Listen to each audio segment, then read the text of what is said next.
It's the mid-90s. Kids all over Europe are thrilled. They finally have their own Disneyland here in Paris. These two kids have come all the way from Switzerland. They have been begging their family to take them here forever. Now they're finally here. And it's better than they imagined. It really is the happiest place on Earth. The park is buzzing with life. The daily parade rolls down Main Street. It's like they're in a Disney movie. And behind them, towering above it all, is the park's centerpiece, Sleeping Beauty's castle, its golden spires gleaming under the French sun. At first glance, they look like any other family. Perhaps they are diplomats from East Asia, enjoying a day off in Europe. The siblings watch the parade, but their eyes keep drifting back to the castle, almost like they're imagining themselves inside it, maybe as part of a royal family. The thing is, they are royalty. But their life is no fairy tale. When the boy grows up, he'll have his own empire. When the girl grows up, she'll become one of the most dangerous women in the world. US officials see Kim Yo-jong as one of the key regime insiders.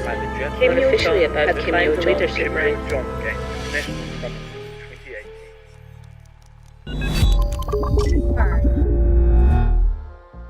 October 2024, Pyongyang, North Korea. A drone crashes in the country's capital. It's been distributing anti-North Korean propaganda leaflets.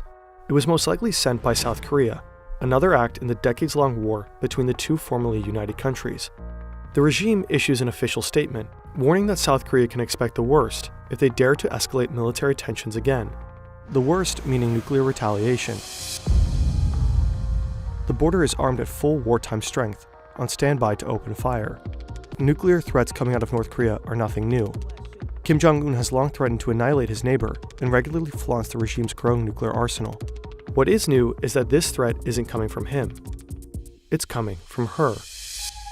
Kim Jong-un's younger sister, Kim Yo-jong.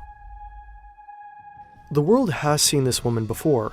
In February 2018, at the Winter Olympic Games in South Korea, for the first time in decades, a direct member of the Kim family sets foot on South Korean soil. For 3 days, Kim Yo-jong captivates the media, attending meetings, having lunch with South Korea's president, Moon Jae-in, shaking hands. Unlike her brother, she is not intimidating. She is not shouting threats. She is charming, soft-spoken, and diplomatic. For a brief moment, it feels like North Korea might be changing course. Maybe this is the start of a new era, a path to peace. But the Yo-jong people see in South Korea is just one side of her. Soon, the world will see the other. North Korea is a country built on control. Every piece of information is carefully managed by the regime. Outside the DPRK, we like to think that we're in control of our own information. But just as you're watching this, data brokers might be collecting and selling your personal data, your home address, phone number, online searches, and even financial information. This data doesn't just fuel spam calls and scam attempts, it could even affect your insurance rates and future job applications.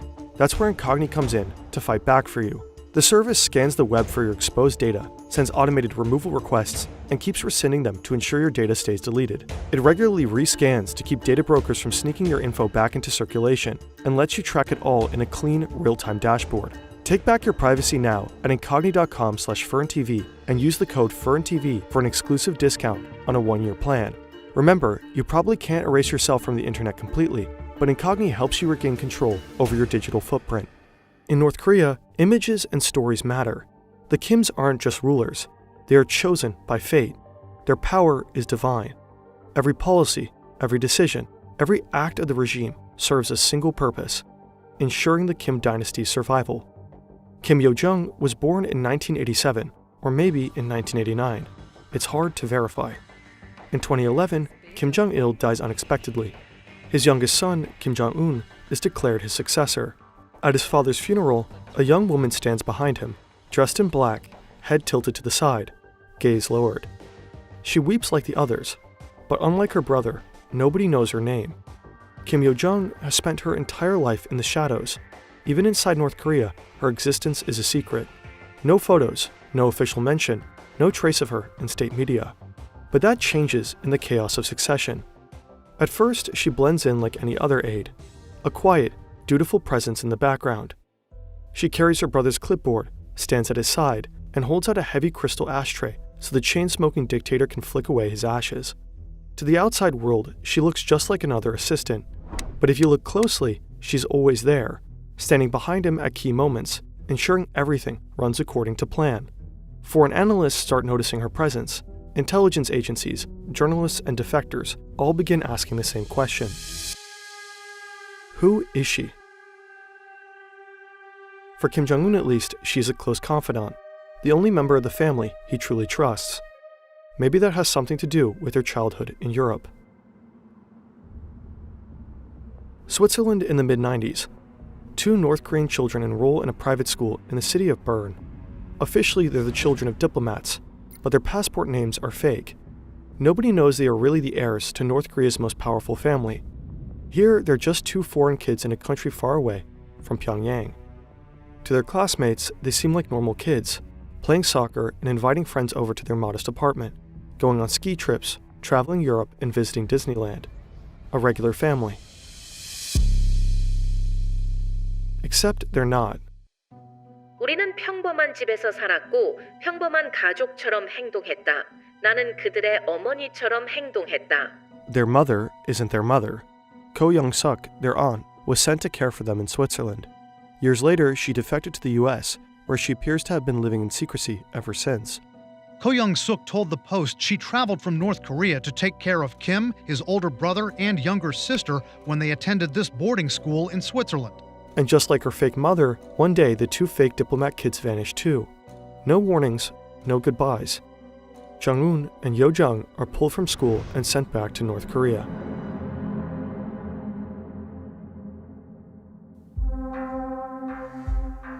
After Yo-jung's stint in Switzerland, she studies computer science at Kim Il-sung University in Pyongyang.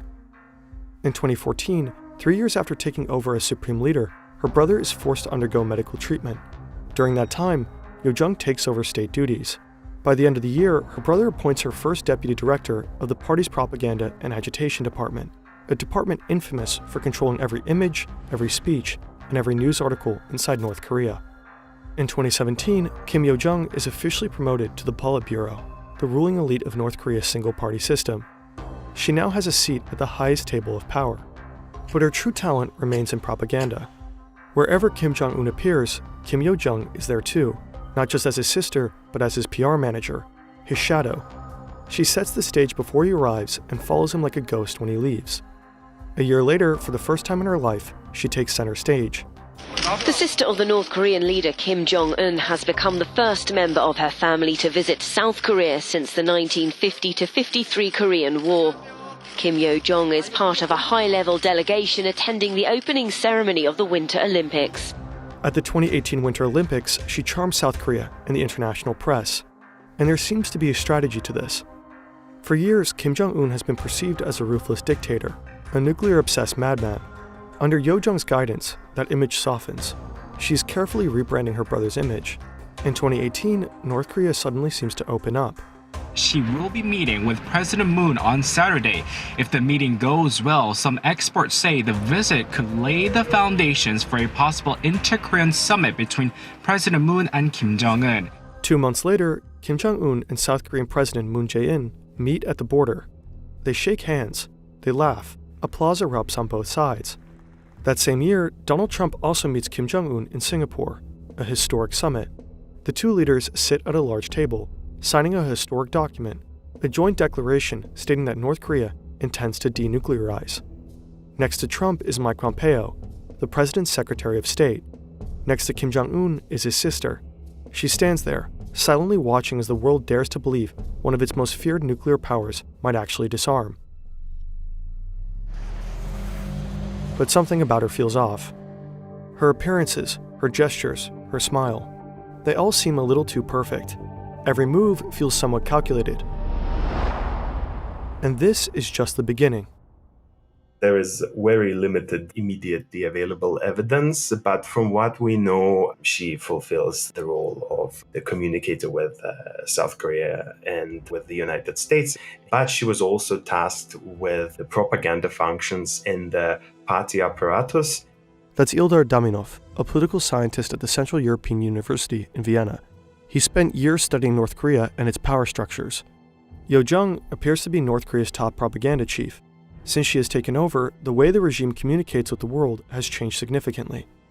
It became much more flexible and it also went online. So there were multiple attempts to also leverage some Western platforms such as YouTube, for instance, to broadcast certain North Korean points of view. Under Kim Yo-jong's watch, North Korean propaganda has gone digital. We've already covered the bizarre world of North Korean influencers in a previous video, link in the description. But Yo-jong's real role now seems to be that of the regime's chief foreign policy mouthpiece. And in North Korean terms, that translates to one thing above all: threats and insults. In 2020, Yo-jong orders the destruction of the so-called liaison office, an embassy-like facility right at the border of Kaesong, a fragile diplomatic connection between the two nations that has been established just a couple of years prior. Her once polite smile is gone. Her rhetoric gets more resentful and insulting. 남조선의 인간 쓰레기들, 남조선 권위자 놈들을 근절한 쓰레기통에 버려야 한다. In 2022, Kim Yo-jong addresses the nation in a rare public speech. It's the first time the North Korean public hears her voice in state media. 이 방역 전쟁의 나날 거열 속에 시비 앓으시면서도 자신이 끝까지 책임져야 하는 인민들 생각으로 한순간도 자리에 누우실 수 없었던 원수님과. The event is staged to praise her brother. He has a high fever, but never lays down to rest. Too worried about his people. Officials wipe tears from their faces. He has COVID, but according to her, the real culprit isn't COVID. It's South Korea. 우리 공화국에 비루스가 유입될 수 있는 위험한 짓거리를 계속 행하는 경우 우리는 비루스는 물론 남조선 당국 것들도 박멸해 버리는 것으로 대답할 것입니다.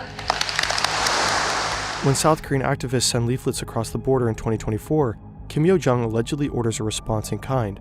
Balloons floating back over the DMZ, carrying bags of garbage and feces. In October, she calls Ukraine and South Korea vicious dogs bred by the United States.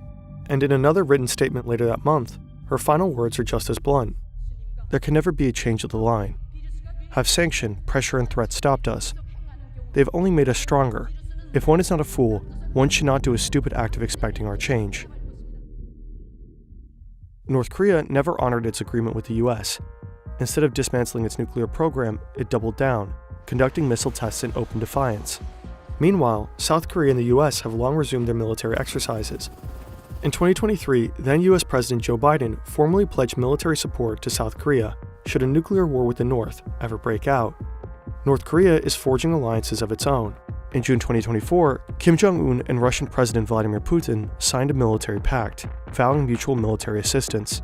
Soon after, North Korea sent thousands of soldiers to Russia to support its troops in the war against Ukraine. North Korea is now actively inserting itself into a conflict that stretches far beyond its own borders. And while Kim Yo-jong hurls one aggressive threat after another into the world, her brother carefully cultivates the image of a benevolent leader. It's almost as if they switched roles. Or, as Sung Yoon-lin, author of the only biography on Yo-jong, puts it, he's the bad cop, she's the even worse cop. In 2024, North Korea released a surreal propaganda video that went viral. Cheerful children wave flags, factory workers clap and sing, soldiers go crazy playing violins in an orchestra, while grinning female soldiers leap into the air, giddy with joy. It's a carefully staged and almost hilarious spectacle of devotion. The real North Korea looks different. It's a country where people are kidnapped, thrown into prison camps, publicly executed for the slightest defiance. A country that holds its people hostage within its borders, choosing famine over reform, weapons over survival, missile tests over food supplies, nuclear threats over diplomacy. A brutally ruled nation with at least 50 nuclear warheads at its fingertips. Historically, the Kim dynasty has always passed power from father to son. Kim Jong-un's health is a question mark.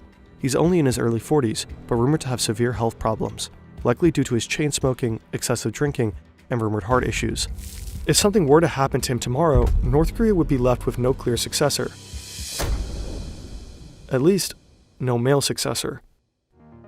In recent years, North Korea has quietly been introducing another Kim to the public, Jong-un's daughter, Jue. She's been seen at missile launches, standing beside her father, eerily composed for a child. State media call her the beloved daughter and the respected child. Some analysts believe she's being groomed as the next supreme leader. The thing is, Kim Jue is only 11. If her father were to die unexpectedly, she likely wouldn't be ready to rule. Even though women have taken on more visible, more authoritative roles in Kim Jong-un's regime, the country remains deeply patriarchal. Women face systematic abuse, sexual violence, and forced labor, often at the hands of state officials. 70% of defectors are women. Most flee into China, where many are trafficked or exploited, because escaping North Korea is nearly impossible. If a woman were to succeed Kim Jong-un, it would likely be one with the power, experience, and authority to do the job. His sister. Once a soft-spoken figure in the background, Kim Yo-jong has become one of the most powerful and feared figures in North Korea. Under her watch, the regime has learned to manipulate its global image more carefully than ever before. But her power isn't just about controlling narratives. By 2021, Yo-jong has reportedly followed her brother's path. According to multiple sources, she personally ordered the execution of high-ranking government officials, simply because they annoyed her. But perhaps the most dangerous thing about her is that she has a direct line to Kim Jong-un, the one person who sits at the nuclear button and trusts her judgment more than anyone else's. No one knows just how far she's willing to go.